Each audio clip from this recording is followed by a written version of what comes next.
लोग आखन खाने पीने ने विच इतना बेनीफिट है बिजनेस से बेहतरीन किस्म ना मिलना बाकी जेडे भी हालात उसन उसने विच तुसी सारे काम छोड़ देने हो लेकिन पेट ते मंगना त्रै टाइम मंगना और खाने पीने वाला बिजनेस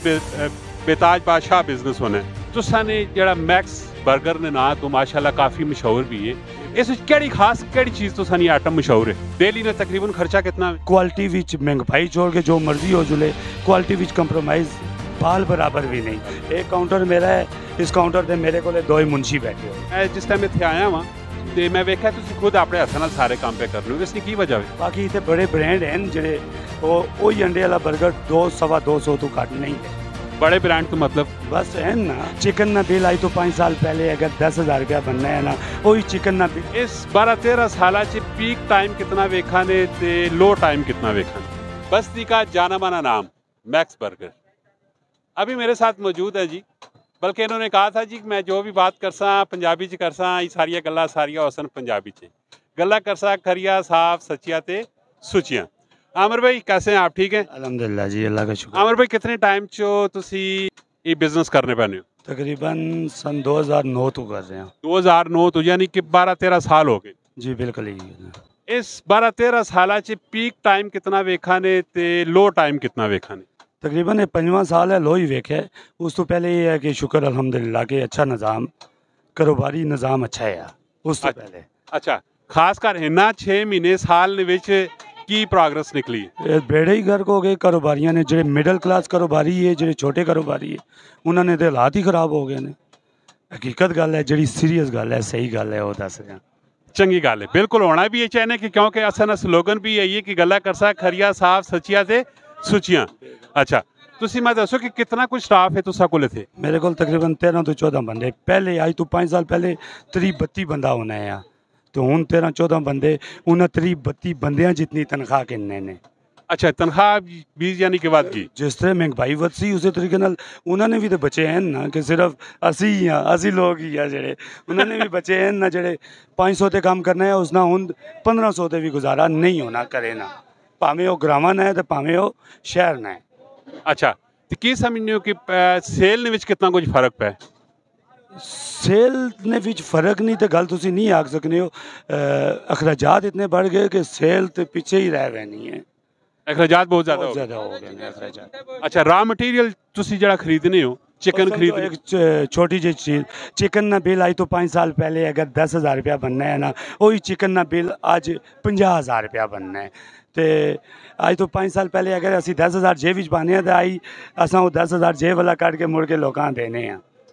ठीक हो गया अच्छा ये मैं तुसी दसो कि तुसा ने जड़ा मैक्स बर्गर ने ना तो माशाल्लाह काफ़ी मशहूर भी है इस केड़ी खास केड़ी चीज़ तुसा नी आइटम मशहूर है मैक्स बर्गर ना है अगर तो बर्गर अल्लाह ने शुक्र है बर्गर मेरा सब तो बेस्ट है अंडे वाला बर्गर बाकी भी हर चीज़ मड़ी जी मेरी है वो किसी को घाटे नहीं है रोल पराठा है बर्गर है शोरमा है इन्होंने रेट भी नाल दसो ना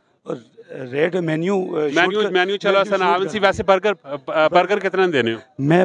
विद चिप्स बॉक्स ने विच बर्गर देना 160 रुपये ना बाकी इतने बड़े ब्रांड हैं जेडे वो अंडे वाला बर्गर 200-250 तो घट नहीं देने बड़े ब्रांड तो मतलब बस है ना हाल ठीक है तुसा आपे खाता हो सी जी बिल्कुल बिल्कुल बिल्कुल बिल्कुल फिर तुसा मेरे को ना पूछो तुसानू पता है बस्ती ने हो तुसा हर एक बंदे को खाने हो हर एक बंदे को जुलने हो वैसे टाइमिंग की तुसा नहीं सही मैं सुबह 6 बजे दुकान खोलना सफाई सुथराई करना अपनी तैयारी करना तो असा ना 1 बजे तो बाद हल्का हल्का काम शुरू हो जाना है तो राती 12-12:30 बजे तक काम होना है वही बिल जेडे बिजली ने बिल मैं तुहानू दसा जेडे बिजली ने बिल 60 तो 65,000 रुपया आने वही बिजली ने बिल हूँ 2.25 लाख 2.5 लाख रुपया आने ने अच्छा डेली ने तकरीबन खर्चा कितना है खर्चा डेली ना हिसाब नहीं किया करे आप ही बहने हैं काउंटर पे तकरीबन लाख रुपये तो उत्ते जेड़ा देना ही देना है वो 40 तो 45,000 रुपया खर्चा है जेड़ा पक्का फिक्स है बंद होवे दुकान खुली होवे कम होवे ना होवे बर्फ होवे बारिश होवे असा ना तो 80% कम बाहर ना है बारिश हो जुली तो समझो 20% रह गए जिथे लाख की सेल है 20,000 आ गई फिर किस तरह मीट करने पैने ये जेडे आज तो 5 साल पहले सन 2009 तो गिन के 15 तक जड़ा काम असा किया ਉਹੀ ਮੁੜ ਕੇ ਨਿਜ਼ਾਮੇ ਜ਼ਿੰਦਗੀ ਚਲਾ ਰਹੇ ਆ। ਉਹੀ ਗੱਲ ਕਿਸੇ ਨਹੀਂ ਕੋਈ ਬਚੇ ਨਾ ਬਚੇ ਠੇਕੇਦਾਰੀ ਮਚੇ। ਇਹ ਠੇਕੇਦਾਰੀ ਮਚਣੀ ਹੈ, ਬਚਣੇ ਵਾਲਾ ਕੰਮ ਅੱਜ ਕੱਲ੍ਹ ਕੂੜਾ ਹੀ ਨਹੀਂ। ਲੋਕ ਆਖਣ ਖਾਣੇ ਪੀਣੇ ਦੇ ਵਿੱਚ ਇਤਨਾ ਬੈਨੀਫਿਟ ਵਾਲਾ ਇਹ ਬਿਜ਼ਨਸ ਹੈ, ਬਿਹਤਰੀਨ ਕਿਸਮ ਨਾਲ ਮਿਲਣਾ ਜੋ ਵੀ ਕੰਮ ਕਰਨਾ ਨੇ, ਬਾਕੀ ਜਿਹੜੇ ਵੀ ਹਾਲਾਤ ਉਸ ਦੇ ਵਿੱਚ ਤੁਸੀਂ ਸਾਰੇ ਕੰਮ ਛੋੜ ਦੇਣੇ ਹੋ, ਲੇਕਿਨ पेट ਤੇ ਮੰਗਣਾ, 3 टाइम ਮੰਗਣਾ और खाने पीने वाला बिजनेस बेताज बादशाह बिजनेस होना है। सर मैं सब तो पहले मैक्स बर्गर कल्ला मुला आई बस्ती चौक ने गई, ਹੁਣ ਮੇਰੇ ਆਸੇ ਵੀ ਕੰਪੀਟੀਸ਼ਨ ਹੈ ਤੇ ਪਾਸੇ ਵੀ ਇਹ ਦੂਰ ਨੇ ਢੋਲ ਸੁਹਾਣੇ ਕਿਸੇ ਸਹੀ ਆਖਿਆ ਹੈ ਨਾ, ਦੂਰ ਕੇ ਢੋਲ ਸੁਹਾਣੇ। ਇਹ ਜਦੋਂ ਬੰਦਾ ਇਸ ਕੰਮ ਨੇ ਵਿੱਚ ਪੈਣਾ ਹੈ ਉਸ ਟਾਈਮ ਪਤਾ ਚੱਲਣਾ ਹੈ ਕਿ ਕਿਤਨੇ 20 ਨਾ 100 ਹੈ। ਇਹ ਲੋਕਾਂ ਨੂੰ 5 ਨਾ ਨਹੀਂ 7 ਨਾ 100 ਨਜ਼ਰ ਆ। ਅੱਛਾ, ਕੋਈ ਮੈਸੇਜ ਦੇਣਾ ਚਾਹੁੰਦੇ ਹੋ ਖਾਸ ਕਰ ਜਿਹੜੇ ਤੁਸੀਂ ਕਸਟਮਰ ਹਨ ਉਹਨਾਂ ਕੀ ਪਿਆਰਾ ਜਿਹਾ ਮੈਸੇਜ ਕੀ ਦੇਸੋ? मैं यही देना चाहना कि ज़रूर आओ मेरे को इंशाल्लाह। क्वालिटी विच महंगाई छोड़ के जो मर्जी हो जुले, क्वालिटी विच कंप्रोमाइज़ बाल बराबर भी नहीं है। जड़ी चीज़ आज तो 10 साल पहले इस्तेमाल करने वही चीज़ अज भी इस्तेमाल करने वही चीज़ खा के मेरे गाहक बने ने तो हुण भी इंशाल्लाह वही टेस्ट और वही चीज़ मेरे को पसंद। अच्छा आमिर भाई, जब मैं जिस टाइम इत्थे आया वां ते मैं वेख्या तुसीं खुद अपने हत्थां नाल सारे काम पे करने हो, इसकी की वजह है? इसकी वजह यही है ना जी कि मुलाजम तुसी जितने मर्जी रखे नो वो काम नहीं कर सकने जरा तुसी अपने हाथ ना, नाले रिज़क हलाल पसीना कट के अपना काम होना है। मेरे को 15-18 बंदे अगर काम करने तो मैं अपना काम आपे तुसी आए हो वेखे या नहीं, मैं मोटरसाइकिल सीधे करना है। एक काउंटर मेरा है, इस काउंटर से मेरे को 2 ही मुंशी बैठे हुए हैं। ठीक हो गया। मैं अपना काम अपने हाथ नाल करना पसंद है, नहीं कि मैं मेरे वालद साहब एक काम छोटा जिहा शुरू किया है और उन्होंने भी अपने हाथ नाल काम किया करके तो इस पोजीशन ते उन्हें सानू पहुँचाया है। ये सारिया मेहनत मेरे वालद साहब नहीं ने उन्होंने रहा होया खेत असी कप रहे हैं। ये थी जी मैक्स बर्गर के ऑनर आमिर भाई, माशाल्लाह बहुत ही दिलचस्प किस्म के इंसान हैं और ये पिछले तकरीबन 10-12 साल से यही बिज़नेस कर रहे हैं। मैक्स बर्गर के नाम से माशाल्लाह इनका ये सेटअप है।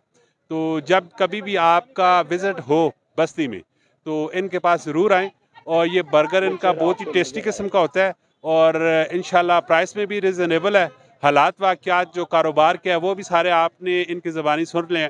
और मिलते हैं नेक्स्ट वीडियो में। अपना बहुत सारा ख्याल रखिएगा और जाते जाते हमारे चैनल को सब्सक्राइब कीजिएगा, फेसबुक पेज को लाइक एंड फॉलो कीजिएगा और कमेंट सेक्शन पे अपनी राय ज़रूर दीजिएगा। फ़ी अमानिल्लाह।